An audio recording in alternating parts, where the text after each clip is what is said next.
Right, YouTube channel King Nazu, and I'm here with my, I suppose, mini review of Dragon Ball Super episode 104. As you can see, we're in a new location. This is my grandma's kitchen. So yeah, I'm visiting my grandma for the weekend, as I said in my Google Plus post. And the reason I'm reviewing tonight is because I still want to do this while this is fresh in my head. So basically, the episode was about Hit taking on Dispo, and Dispo was giving him trouble because he knew how Hit's Toki Tabashi, or the time skip in the English translation, worked, and he actually used his speed and senses to his advantage to get the upper hand on Hit, though Hit does struggle to almost beat Dispo, but he gets the help from one of his fellow projects, the one who could create these like energy whips and Tango Hit, which puts him in a compromising position. And even Kale and Khalifa were considering trying to help him. And we got this.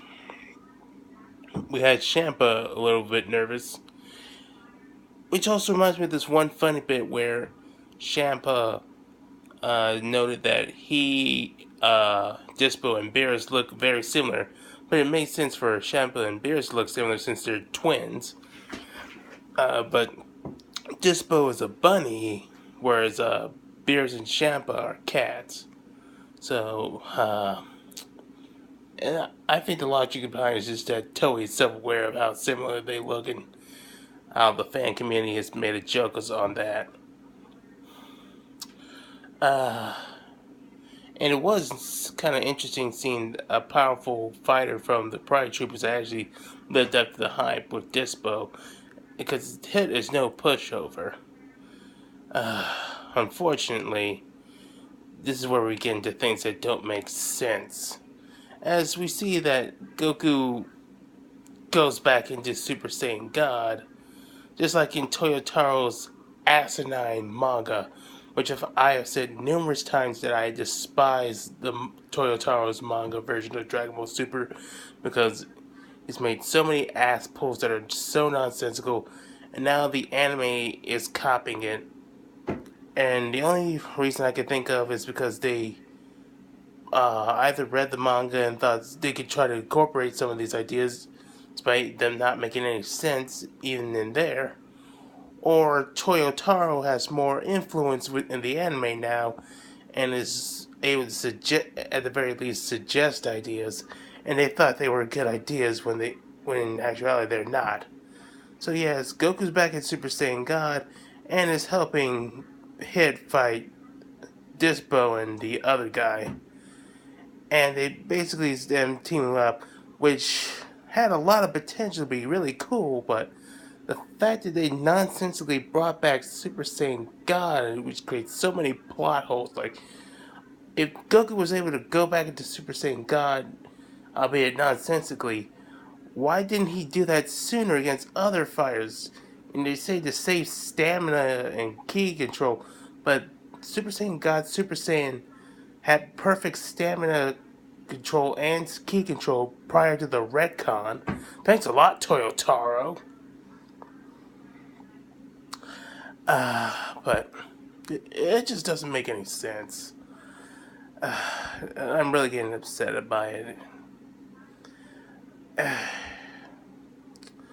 But yeah, and they even had the one bit where Goku switched back between the forms, much like how Toyotaro had Vegeta do that between switching back between his Super Saiyan God Super Saiyan state and his Super Saiyan God form. Yeah, he also got that in the manga, even though that didn't make any sense. And it was also a rep off of when he did it in his horrible Dragon Ball AF manga, where he had Vegeta switch between his base form and Super Saiyan 4, which is apocryphal because Super Saiyan 4 is non-canon. But bottom line, it's basically Goku and Hit managed to uh,